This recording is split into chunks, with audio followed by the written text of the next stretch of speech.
കുറിച്ച് പലരും പറഞ്ഞതും ശപിച്ചതും വെറുവിറുത്തതും ഒന്നും അല്ല നടക്കാൻ പോകുന്നത്. ദൈവം തീരുമാനിച്ചതാണ് നടക്കാൻ പോകുന്നത്.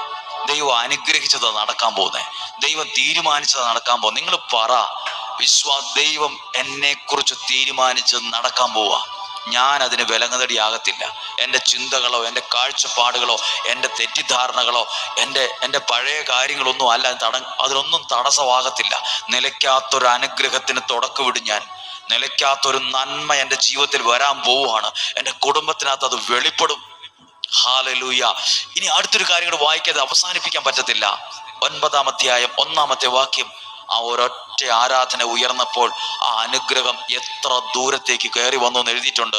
9-ാം അധ്യായം 1-ാമത്തെ വാക്യം. നോഹയുമായി ദൈവം ഒരു ഉടമ്പടി ഏർപ്പെടുന്നു. എന്നിട്ട് പറയാണ്, നോഹയെയും പുത്രന്മാരെയും അനുഗ്രഹിച്ചുകൊണ്ട് ദൈവം പറഞ്ഞു എന്ന്.